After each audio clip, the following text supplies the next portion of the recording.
Hey, Twisted listeners, I'm Cindy, And I'm Diva. and this is Twisted Listers, a podcast about murder. And Liz.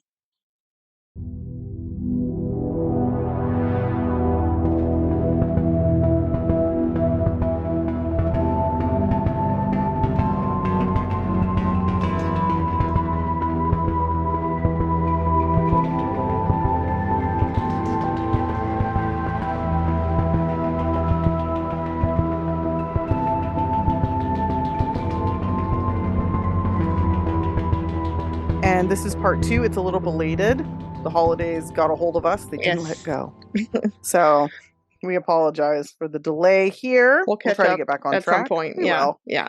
Or we'll take a week off. We'll decide later. It'll all It'll even be out fine. some one way or another. Yeah.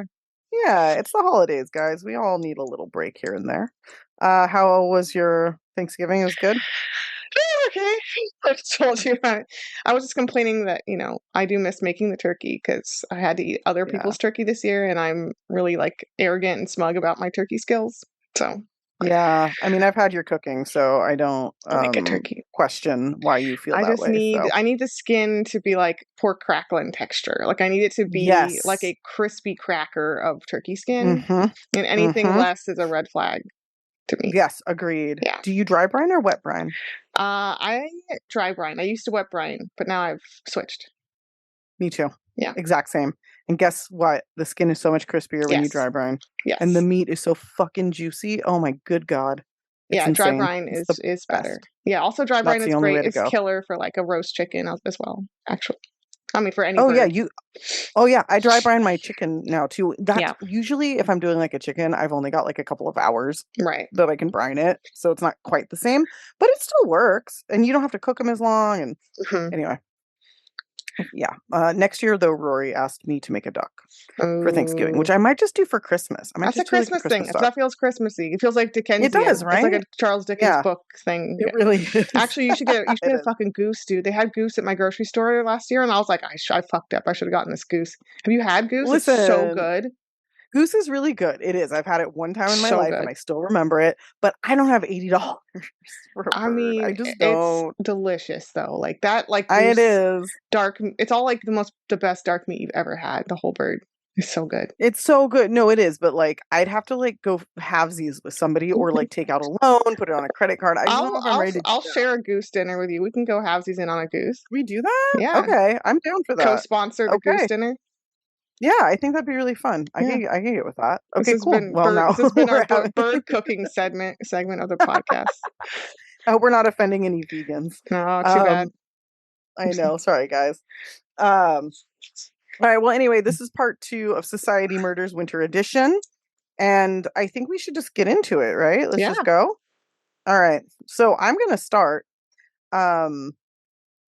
I am doing one that I picked it because I started reading about it, and like I felt my like blood pressure rising like very quickly, and I was like, this makes me so angry. I've got to share this. I'm excited for this because on the list of our cases you wrote this fucking bitch in all caps, so I know it's gonna be good. I know it's gonna get spicy. Yeah. Yes, this is so fucked up. It makes me want to fight everybody that's a rich white woman. So here we go. All right. So I'm gonna talk about Grace Fortescue. Okay. Fortescue. I'm sorry, not Fortescue. Fortescue. Okay. She was born Grace Hubbard Bell. She was a New York City socialite. She was the second cousin of Alexander Graham Bell. I think we all know who that is. Yeah. If you don't, he created the telephone. Mm-hmm. Her grandfather, as you can imagine, was the first president of the Bell Telephone Company. She had a bit of a weird upbringing when her mother actually died while giving birth to her younger sibling when Grace was about 2 years old. And her father was like, no problem. I've got this covered. I will just marry your mother's sister. So they just did that. All right. And also, I would point out that Grace was named after this woman, Grace. So it's just kind of weird. Like, her mom dies, her dad marries the woman she's named after, who's her mom's sister. It just feels a little gross to me. you know. So in 1910, she married U.S. Army Major Granville Rowley Fortescue. He was like a politician. He was the U.S. representative for New York for a few years and the minister to The Hague, which I thought was really interesting. Um, Okay, I, nice. I don't know. I don't know. He wasn't very rich though, or he was, but like these, if you can't tell, we're talking about people who are like money. Like they're creating it's like creating post-its, which is always like the long running joke, like whoever created that is probably super Yeah, rich. And it's like, yeah. So she's like big old money, old, like old, like old. money that we can't, yeah, like, billionaire status, but back in the 1900s. Oh, I should say she was born in 1883. She died in 1979. So big long life for this asshole. 95 years old. So this is like, It always early works in the out that 1900s. way. The worst people live the longest, healthiest lives. Yeah, it's true. Gosh. She even outlived one of her children. She had three children with this army major. And one of the interesting things about marrying an army major is that you move around. You go where the army sends you. And they ended up in Hawaii. So she had the daughter Talia. Is that how you say it? Thalia? Yeah, Thalia? Talia. I would Talia? say H is silent, probably Talia. Okay, yeah. She also had a daughter named Helene Whitney, who her original name was Kenyon Fortescue, Oh, which I always thought Kenyon was like a man's name, but apparently not. Kenyan, like spelled like Um, a person from Kenya. It's Kenyon. The only other place I Oh, know okay, it is from Kenyan. um the murder of the oh my God, In Cold Blood, that book. The son, it's Mm. a real true crime. What's his name wrote it, but the son's name is Kenyon. So Oh, it's pretty, yeah, yeah. So anyway, Thalia, whatever the fuck her name is, she actually ended up marrying a Navy lieutenant. So these are like all like big, like, Army rich Navy people. So in any case, so they're living in Hawaii and her daughter Talia is married to this lieutenant. Um, and they're all, just living the life. Now, if you guys don't know, in Hawaii, I mean to this day, but especially back then, um, in like the what was it, like the 20s, what was it, the 30s, 1932 is when this takes place. There's a lot of racism, there's a lot of like classism. The people of the island of Hawaii that are treated like garbage, just completely mm-hmm. fucking shit on. They're Yes. not even second class citizens, they're treated as animals. So there's a lot of issues within this, you know within Hawaii, as there is everywhere that America has their hands on. So Everywhere that America happened, the indigenous people get treated like shit. the indigenous people get treated fucking terribly. Yes, yes. So one of these indigenous people was Joseph Kahahawai. He was born in rural Maui on Christmas Day, 1909. His family moved to Honolulu. His parents divorced. He lived with his mom and was part of a quote unquote gang, but a gang in the terms of like a group of friends that was just known in the area. So it wasn't like a bad connotation. Now, as he grew up, he became a prize fighter, so a boxer, and he was very, very good. He was, he was a boxer, and then he became like a prize fighter because he was good enough to win. He would box under the name Joe Kalani because his as I just illustrated with my attempt to say his name. And he also was a member of the 298th Infantry Regiment, which is the Hawaii Army National Guard. So he was like a pretty, Okay. like successful and good guy. He didn't have a lot of issues. I mean, he grew up rough, obviously. But I don't believe that he had like any sort of like real criminal record or anything. And in 1932, he is 22 years old. So now Talia or Thalia, whatever her name is here, said, I'm sorry, I don't know her I think fucking it's name. Talia. Is it Talia? Yeah, yeah. I want to say the H Talia. is silent. I feel like I've seen that before. Okay, I Yeah. believe it. That's fine. Okay. So in 1931, Talia is walking home from we don't know where when she is attacked and she is raped. And she's just raped in the streets Oh in my Honolulu. God. Jesus Yes. Christ. Now she goes home to her husband and he's like, "What is wrong? What is going on?" And she tells him, "I was attacked and raped by a group of men." Now, Thomas immediately goes out looking for these men and eventually takes Talia to the police to report what happened. Now, when Talia arrives at the police station, she doesn't have any recollection of who it was, how many men, any of that, right? Yeah. And the police are like, okay, well, we're going to go out looking for these men driving around, whatever. Now, at the same time that this happens, Mr. Joseph Kahahawai and a bunch of his friends are they don't get into a car accident, but they get into a near miss with another driver.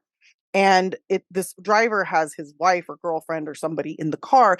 The driver, both cars stop. They get out. They start yelling at each other. The woman says something, I don't know what, to Joe here, and he punches her, which like not fucking cool, That's dude. Don't bold. fucking do that. No. That is bold, especially when she's a woman and you're a boxer. Yeah. Interestingly, Oof. interestingly, this woman, uh, Mrs. Peoples was her name. Okay. Quote, as quoting an old article, quote, gave as good as she got. She clenched her fist, wound up, and to Big Joe's surprise, slugged him in the mouth. Whoa. And then I love this. This is my favorite. You can tell that this is from the 30s. Yeah. The incident was about to become a Donnybrook. However, cooler heads prevailed, and the Peoples drove off to the police station to report the incident. Donnybrook? A Donnybrook, which I guess is like a big fight, Okay. which is like hilarious to Yeah. me. So this couple, the Peoples, they go to the same police station where Talia is reporting the rape, and they report this run-in. Now, the police know this group of guys. They know who Joe is. They know who his friends are. They're all Native Hawaiians. They're all indigenous people. And because of that, the cops don't fucking like them. Mm-hmm. Just because of that. There's no other reason. No, yeah, you don't need any more reasons. Definitely No, not. they also give the license plate number of the car that Joe and his friends were in, and it was registered to Horace Ida's sister. Now, Horace was one of the friends. So his sister, he borrowed his sister's car. So they track it back to her. They figure out who these guys are. And as Talia's there at first, like I said, she doesn't have any recollection of what the guys looked like or who they were or what they were. But then all of a sudden, after talking with police for a little while, she does. She remembers the car they're in. She gives them a license plate number that's just one digit off from the one that was given by the other people in the accident. And she starts describing the men just in a way that matches the ones that were in this accident. Okay. So that's interesting because at first she doesn't have any fucking clue. No, suddenly her And memory then got a lot better, I guess. got a lot better. Yeah. Yeah. So police now go to Horace and they talk to him, and he's expecting, like, all right, we got into an almost accident. We yelled at each other. Like, Joe might get in trouble for punching the lady. He's just kind of expecting that kind of talk. Right. Instead, he gets arrested for rape. They just straight up are like, you're under arrest. Wow. They arrest him. They arrest Joe. They arrest two other friends, right? So 4 men Yeah. are being held for this rape. Now, some police, believe it or not, were not complete racist pieces of shit. And some of them were like, well, hold on now. We have a witness who said that said they saw Talia walking back towards her house with a single white man. Right. So how did she get raped by 4 indigenous men if she's walking back with one white man? Mm-hmm. And we have other cops who are like, both of these incidents got reported at the same time, right after they happened, way across town from each other. So if these men are in this accident with this couple, how are they also across town assaulting Talia? But the main police, the ones who, fed the information to Talia, basically were like, no, we're not going to listen to any of that. And they decide to take this case to trial. Now, during this trial, other reports, and these kind of came up after the fact as well, said basically that Talia was having an affair. And either to avoid getting caught or after being caught and to save face, she and her husband came up with, the lie that she had been assaulted. as a Okay. way of kind of like covering their tracks. Now, I don't know why she and her husband would do that together Yeah, if he why? was the one to find out. It's like, just keep that to yourselves. Yeah. But if he maybe confronted her and was like, you know, I don't know how he would know men are weird. Like, you just had sex. Like, what happened? She could be like, no, I didn't. I was assaulted while walking home. And just Right. lie But to why would like they do it save together herself. though? Well, that's what I'm saying. I don't know that Yeah. they were doing it together. I think she lied to him, and then Right. the two of them went to the police. So he's believing this is what happened. Okay. She's just trying to save her ass, That right? makes more And then, of sense. Yeah. course, yeah, it's easy to just like blame a bunch of indigenous people, right? Yeah. So this goes to trial, and it's a hung jury. Mm, Yeah. The case basically completely fell apart because, they didn't have any proof. They're like, they were in another part of the city. Like, there's a yeah. witness that saw her with one white man. Like, what the fuck? So, luckily, this information did kind of come forward and, help the trial. So, they're probably going to do another trial. They're saying, okay, this is a mistrial. We're going to try them again. But Grace here, Mother Grace, she's Mm, extremely angry about this because she's saying that the things that were brought up in the trial make her daughter seem like an adulteress and make her family seem terrible. And as you can imagine, these high society people, their reputation is more important to them than literally anything else. yeah. All they care about is saving face. All they care about is the way they're presented. Yeah. So she's fucking angry. So she talks to, Talia's husband here, Thomas, and she and he devise a plan with two other men, Albert O.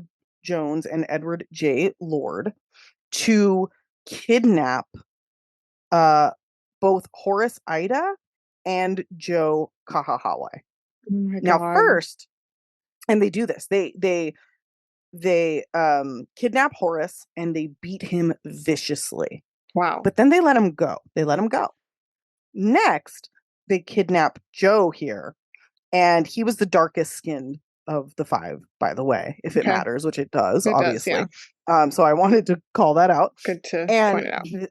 yes, they quote unquote interrogate him. I don't know exactly where they were, but they take him somewhere and they interrogate him. They attempt basically to beat a confession out of him. But he is like, fuck y'all. I am not confessing to anything. I didn't fucking do this. Like, he's not cracking. Yeah. So one of them pulls out a gun and shoots him Mm. and fucking kills him. Oh my God. Kills him dead. Now this obviously they dump the body, but they find him pretty quickly. And obviously it gets traced back to them. Horace comes forward and is like, yeah, they fucking kidnapped and beat the shit out of me. I have a feeling they probably did it to Joe next. Yeah. Yeah.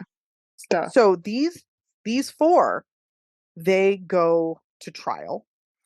Talia, I think, is also arrested. And during the trial, she's trying to present herself as this innocent victim. But this kind of fell apart. She let her society, her bullshit kind of get to her head. The prosecution brings this piece of evidence kind of showing that she was in fact having an affair. And she gets angry, rips it up, and storms off the stand, which only a rich white woman could do without being held in contempt of court, right? Yeah. Yeah. So she's like, I'm innocent, I'm sweet. And he's like, hey, here's a proof that you were having an affair. And she's like, fuck you. And like, They gotta rips storm it off. up, White ladies, storms they gotta off. storm places sometimes. Just like, Yeah, ah. they really do. So she was like, basically, how fucking dare you, how dare you, question me? The issue here was all the people in the courtroom applauded her for quote unquote like standing up for herself. Yeah, of course. Because again, rich white lady. Mm-hmm. So anyway, Clarence Darrow is their defense attorney. I don't know if you guys know who he is. Look him up. He's a big famous fuckwad. Mm-hmm. He's a piece of shit. So you're like smiling. Famous fuckwad is a good famous category. Yeah. Yeah. So there's a ton, like I said, there's a lot of racial tensions. A lot of people of Hawaii are like, this is fucked. You fucking murdered a 22-year-old with like no criminal record who had a bright future, despite white people doing everything they could to take it away. Who a jury rightfully wouldn't convict, on something. And as much as they wanted to, they're like, listen, we're not going to convict him. We'll just say we're deadlocked so you can try again. Yeah. Like, that's how bad it was, is that a bunch of white people couldn't even convict In them this racist because ass time, too, like, yes, still yes, wouldn't. right. So then they go to trial for murder. All these people are on trial for murder. The jury returns a verdict of manslaughter, Mm, even though, even though it's pretty fucking clear that this was the most first degree murder that ever was. They straight up planned it. I mean, maybe the actual shooting was like in the heat of the moment, but that's what first degree is. It's like you're in the middle of a commission of a crime. You know that this is a possibility. You have a gun. You know what I mean? Like it's yeah. not, I don't know. It feels very, very planned. A lot of people expected there to be a hung jury. So in some ways, this was kind of a victory that these rich white people all got, in trouble for what they did. And Grace herself was given a 10-year sentence, which is a lot Yeah. for, an For a rich elderly, white lady. Yeah. yes, a very rich elderly white woman. However, within hours of the sentencing, under the pressure from the Navy, the territorial governor, Lawrence M. Judd, commuted all of their sentences from 10 years down to 1 hour to be served inside of his office. That's even a sentence? An hour? Yes, You're sentenced to an one hour? hour. Okay. Mm-hmm. Okay. Yep. Cool. Yeah. So here's a little bit more about this. After they were released, there was such uproar in Hawaii that the family literally had to flee. They had to flee for fear of their lives, which good. Fucking good. Yeah. Talia and Thomas divorced 2 years later in 1934. Very unfortunately, although I have to say I don't care that much, I hate to say that, she killed herself in 1963. Mm-hmm. Thomas died in 1987. Grace Hubbard died in 1979. Now, years later, during an interview, one of the men who was involved, named Albert Jones, admitted that he was, in fact, the one to pull the trigger. So he Oh my finally God. did, because that was part of it, was like none of them admitted who did what, but they were all fucking in on It's it. like an And OJ after moment when you're just that arrogant and you're like, yeah, I did it. Whatever. I Like, did it. Well, he was like, 30 years later, he'd already been sentenced. He's like, fuck it, I'll admit it. yeah. And that's kind of, yeah. But everybody was kind of like, LOL, too late, whatever, which is really fucked up. So there was in 1986, there was a 4-hour miniseries called Blood and Orchids that was on Ooh, CBS. cool name. I know, I like that, right? This was based mostly on the Massey affair, which was like, I don't know if I really leaned into that enough, but essentially that was like the main focus of the defense for Yeah. the rape trial and for the prosecution during the murder trial, was basically like she was having an affair and they wanted to cover it up. So if you want to look more into this, that's a good, I mean, it's from the 80s. That shit's probably cheesy as fuck. There's also a 1996 novel, Damned in Paradise, which follows the facts of the case like pretty closely. The Blood and Orchids is a little bit more like fictionalized. Yeah. But Damned in Paradise is like a very close retelling. It's like a nonfiction, kind of like a true crime book.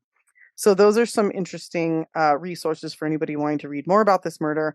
But I just want to point out that these motherfuckers murdered a man who got almost into an accident with somebody completely unrelated to them and spent 1 hour in the fucking Almost got office a of a judge. legitimate sentence. Almost did. And then no. I mean, I don't really feel like 10 years is legitimate for I shooting a man in mean, cold it's blood who did more nothing. legitimate than an hour. No, That's agreed. definitely better. Agreed. Agreed. What really bothers me is that the Navy got involved Yeah, and we're like, these are our people. that's Like, killer. That's horrible. And like, yeah. yeah, 10 years isn't great, but it's shocking for like a rich white lady. That's like actually the No, best you could agreed. do Agreed. in that situation. Agreed. Also, there is a book somewhere here that someone wrote called Vigilante Killer Grace Fortescue. And I'm like, that's not a great title.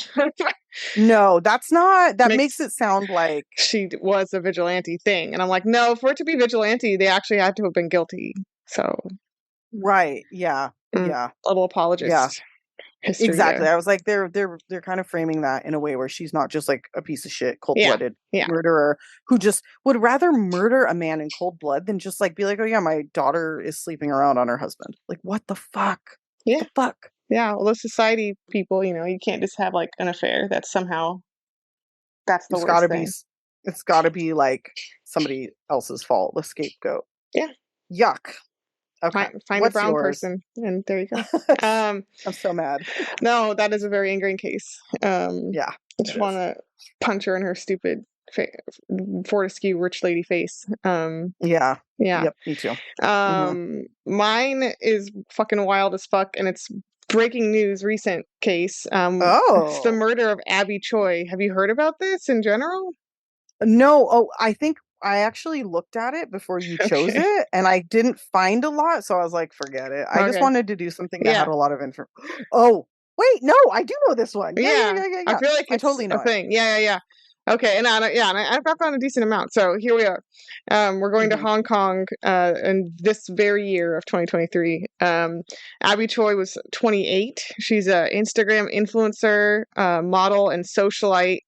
And looking at her, you'd be like, she's an Instagram influencer. She looks like that. Yeah, yeah, yeah, she does. She looks She like she's does. wearing very expensive things. Every photo of her is from like a professional photo shoot. You're like, yeah, there's no mistaking what she does. Um, Yeah. she was reportedly worth around 300 million Hong Kong. What's their Holy shit. dollars? What's their currency?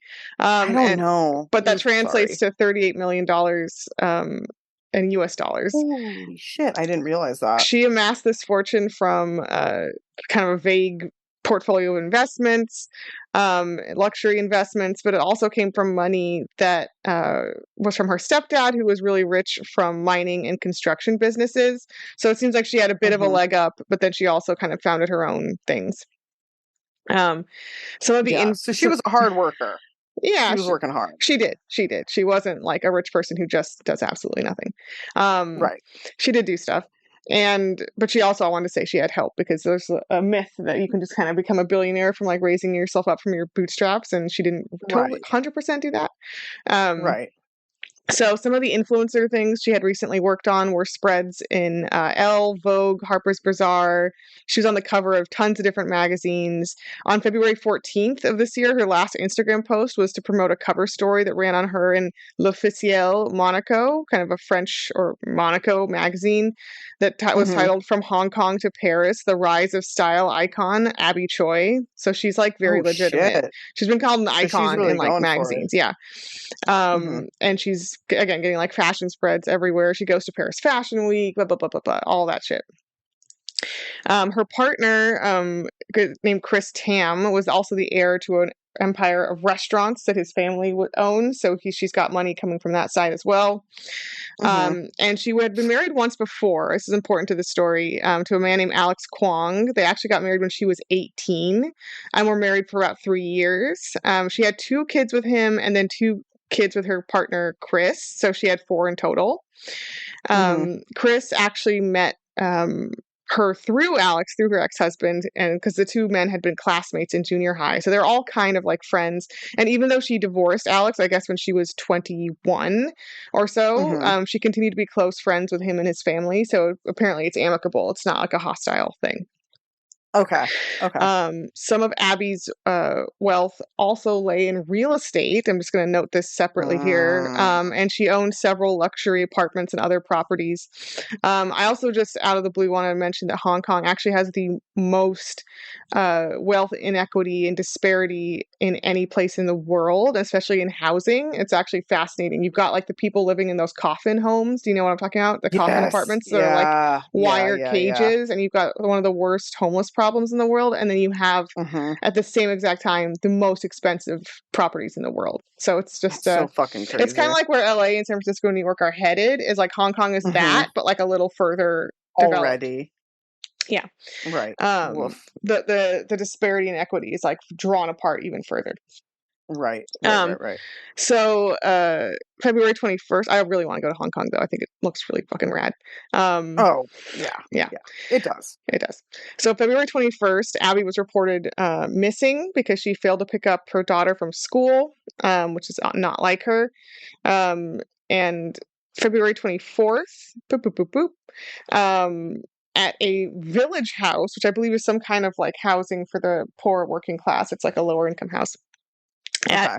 in Tai Po, which is nearby Hong Kong. Mm-hmm. I realize I always do this. I feel like I have to preface this with I'm sorry, I'm getting right into it. Like I have no build up here, but we're gonna just talk about later what happened. But I'm just jumping into something really insane with this sentence. No, that's fine. I feel like I'm I always always like do that. the build up, and you're the like just go for the fucking just go for it, which And I let's like. gonna I jump like into that we the do that. let's jump into the deep end of the swimming pool, and then I'll tell you what happened later. Yeah. Okay. Okay. So at this village house in Tai Po on February 24th, I'll say a skull and a pair of ribs are found in a large soup pot, which does in Whoa. fact contain cooked soup. So the human skull and ribs are part of soup. I don't know what the other ingredients in the soup are, but there's soup underway, right? Which is Um, insane that it's not just like body parts in water, it's soup. Like they soup. went it's soup. Yes. There's other elements that Someone equal chopped some soup. garlic or some shit. Yeah. Um, What the fuck? and a pair of legs are found in the fridge, and the identity of all of these remains were pretty shortly thereafter confirmed to be Abby's. Mm-mm. Yeah, soup. And even though this is like winter murders because it's happened in February, I felt like there was a wintry element to the fact that there's soup. Right. No, Soup yeah. is happening. Was it a hot pot? I don't know. I mean, they said soup, which is kind of different than hot pot. I feel like if they knew if it was hot pot, they would have said that because that's kind of a thing. Yeah. If it was hot pot, they would have said it. Sorry. And I'm just like, Yeah, right. Like it's totally it's normal. Not quite soup. You don't eat hot pot broth like you do a soup. It's different. Yeah, agreed. Now I want hot pot. It's so good. Jesus Christ. Sorry. Okay. Investigators also found a meat slicer and an electric saw at the scene. So there's some that was obviously in play. This could have been in our list of what did we do? Dismembered something. It was just worse dismemberments, I thought. There was a lot of chopping up with body parts pretty recently. Anyway, yeah, there was. Yeah, I'm not sure how they knew where to look exactly, but there was also a search fairly shortly thereafter at the East New Territories landfill in Hong Kong for Abby's torso and hands, which actually have yet to be found. Oh, they still haven't found them. No, so there's a couple pieces missing that were not found at this house. So police intercepted Alex Kwong and arrested him on February 25th. And I'll explain. I wrote this kind of in a weird order. I'll explain why he's a suspect here in a second. But Alex Kwong reportedly tried to flee the city by speedboat while carrying wads of cash, which is a funny image. I can see them like the money just like flying behind him as he's like bailing out on a speedboat. Definitely some was like flying in the air. Yeah. Oh my good God. So the 7 total suspects that have been charged with her murder and that were charged on February 27th are her ex-husband Alex Kwong, his brother Anthony Kwong, and their 65-year-old father Cao Kwong, and they were all charged with her murder. But I wrote this in a weird order, so you might be asking why? Why did they do that, Diva? What's the motive for this family and his various associates to commit this gruesome soup murder? So reportedly I kind of missed the part where how this came to light, but they're very sloppy, as we'll see. Reportedly, the Kwong family killed Abby in a dispute over a luxury apartment that she owned, luxury flat, as they call it. The apartment was purchased in 2019 for $12 million equivalent. This is an 1,800 square foot apartment in the fancy Kadoorie Hill neighborhood of Hong Kong. So it's like a mega luxury thing. And she was, I guess, nice enough to buy this for the Kwong family. So she does this as she has lots of different luxury apartments. So she's buying this one for them to live in as a family. Even though they're not like together anymore. Yeah, she's just doing it like a buddy favor thing. Okay. Yeah. It seems that this dispute originated in the fact that Abby actually bought this apartment in Cao Kwong's name. The dad. And some report that this was so she wouldn't have to pay a tax on buying it of about $1 million US, roughly. So it was financially convenient for her, but she could also be like, okay, well, it's yours now, right? So Right. she's sort of both being nice and also doing a financial loophole. Right. But by the way, it's also important to mention that Cal Kwong, the dad of this family, used to be a decorated cop who was then forced to Mm. resign after he sexually assaulted a woman. Oh my God. So just tells you Cop's gonna cop. a little bit about him as a person. Yeah. Yeah. And apparently Cal, the Kwong family dad here, was really, really angry when Abby wanted to sell in 2023 this apartment. And she promised she was going to buy them a new home, so she wasn't going to like displace them entirely. Hmm. But they were really mad that she wanted to sell this one. Okay, but I mean, if it's in his name, does she even have the power to do that at that point? That's the legal dispute they were having. Okay. Um, It's a fair question. yeah, and she had to go to court. She went to a lawyer, and the lawyer told her, like, okay, you have to prove that you bought it, that you paid for it, the money was yours, even though it's in his I'm sure name. that would have been, yeah, I'm sure So she could have. she could have, yeah. So that was the dispute, though, is he's saying, like, you can't sell it, and she's like, actually, I can, but I'm gonna get you guys a new house. Like, don't be Yeah. mad. And they're like, no, we're really mad. So that was Like, that was the we're dispute. gonna be mad. Yeah. Okay. So that was Okay. the dispute here. Alex's mom, Abby's former mother-in-law, Jenny Lee, was also charged with obstruction of justice because she went around deleting messages and phone records and did all kinds of stuff to protect her family. Okay. Later on, a yacht rental agent named Lam Shun, who's 41, and a woman who was identified only through her surname Ing, and a woman named Irene Pun were all assisted or charged with assisting an offender because they aided in Alex's, speedboat escape. Hmm. And the Ing woman with that last name rented an apartment for Alex where he could stay where he was hiding from police. So there's like 7 people helping this family for some Like, reason. everybody's involved. Yeah. Yeah, like, why? Mm-hmm. As of May 6th, the suspects all had appeared in court. So I think there's like 7 people total arrested. And in a Jesus. hearing in May 8th, the prosecution revealed a ton of evidence that they have, which kind of revealed a little bit more about the case. Again, Hmm. the part I'm still missing, having read a bunch of things on this, was like, how did they know it was Alex? But again, it's also very like sloppy. And it seems like maybe they found that soup pot first, and then things kind of fell into place from there. Right. That's Right. what it seems like. So Okay. in this evidence pool here are things found at the apartment, and here's a list of what they found at the apartment. I already mentioned a few things, but like the meat slicer and the electric saw. But they also found, chainsaws, which is the same thing, a bunch of knives, hammers, meat grinders, I hate raincoats, that. and face shields, which is pretty funny to imagine people wearing those COVID face shields for this. And coats, but then they're gonna cook her in a soup? Like, Yeah, what the fuck? yeah. Jesus Christ. Starting in early February, apparently the Alex's brother Anthony and his dad Cal all rented this village house in the village of Lung Mei Tsun and turned it into a quote splatter-proof body disposal workshop, as Oh, several hell articles put it. fucking no. So they basically got this entire ass apartment just for this. That's so fucked. Weeks ahead of time. Good fucking God, dude. Yeah. What the fuck? Yeah. There's also 3 witnesses that will testify for the prosecution, including Abby's mom and Chris, her partner's parents. So it's unclear what they have to say, but they're witnesses to something. Probably just Alex and Cal being shady and angry about the apartment. It also comes out that Alex also has outstanding theft charges and had not appeared in court for these back in 2015. So he was actually like had outstanding warrants essentially. And these charges were added to his murder charges. And he actually pled guilty to those, just to the thefts, not to the murder. I just want to point out 2 things here. After telling me about how they found bits and pieces of her body and didn't find other pieces of her body, the why they did it felt real, like, kind of secondary.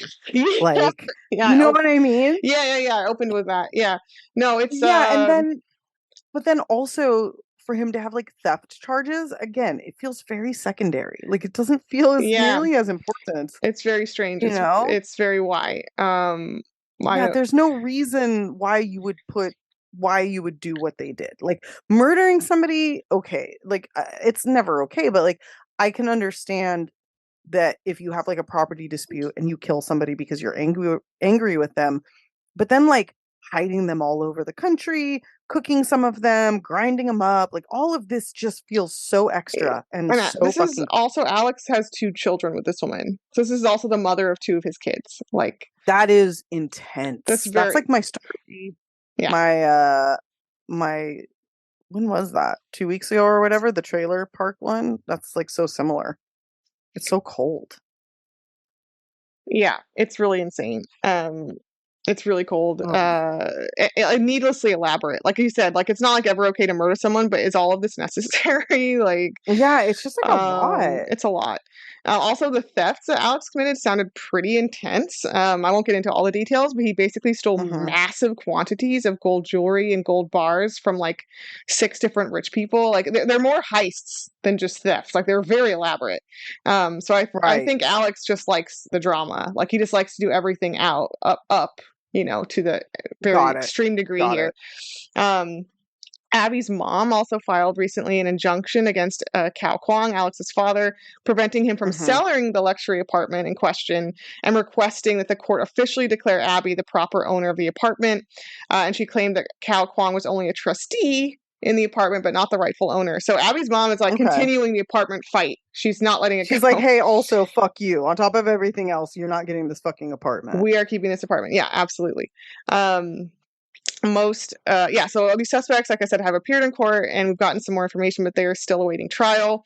If convicted, Wow. they will face mandatory sentences of life in prison because that's Hong Kong's policy, but there's no death Oh, penalty there because it was abolished in 1993. But if you're convicted of murder, you get nice. life by default. Oh, and there's um, no possibility of parole, or there no is? no parole. Wow, that's um, it. that's it. Woof. As That's of one wild. week ago, I already said this, but Alex pled guilty to the 6 theft charges a week ago, but not the murder, just the theft. Um, Yeah. yeah, and just a couple random little details here. Abby's 4 children are reportedly in a I don't know how old they are, but they're not that old. She's only 28.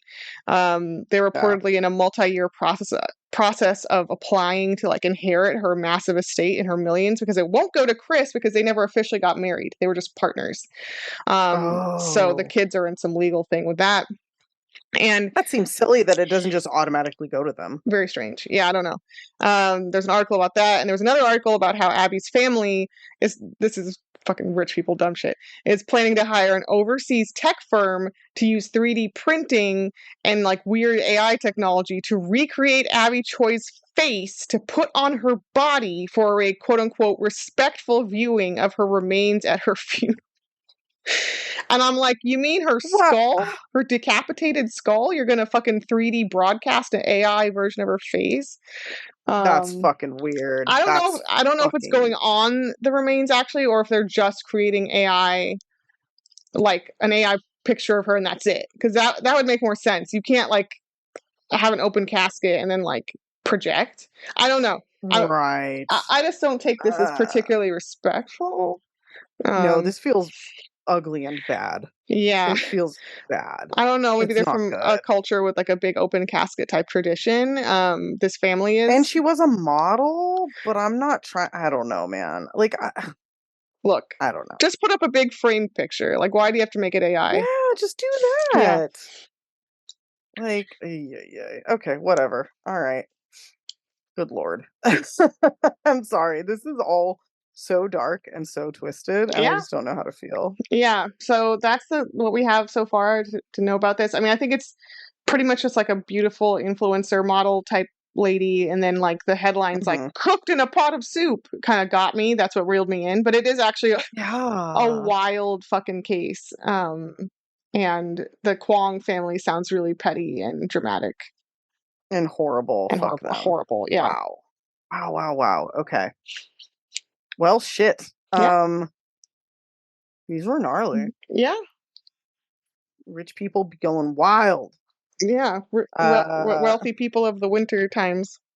The wealthy winters. What are we doing next week? P.S. We haven't talked about this We like at haven't all. talked about it at all. I had a really fun idea though that I've wanted to do for a long time, and it does feel Okay. wintry in my mind, but Okay. no, it isn't really. Hmm. I want to do murders of the Amish murders. We've never done that. It's always been on my list of lists. There's a That was my show. next list. Really? There's a That show was my about it. next list. There's a we're psychic. There's a show about it That's on insane. Discovery ID has a whole show of like murders in Amish country or something with like they murder a lot. Dude, They're have we crazy. ever So picked the same no, list by accident? That's no fucking wild. I was gonna be like, Amish. Diva, I want to do Amish murders. But we're Yeah, doing it. Oh my god, yeah, that's so cool. yeah. Holy shit. And we were I kind of on literally a sent a theme. note to myself. We did Appalachia too, and so I feel like this is a theme. Yeah. We're doing like weird Well, rural things. when we did Appalachia, I was like, oh, I'm gonna pick Amish soon. And like I made a note for myself so I wouldn't forget. Holy shit, dude, that's so cool. I'm Let's do it. stoked. Okay, Yeah, awesome. let's giddy up in Awesome. your buggies and your horses and your fucking home churned butter.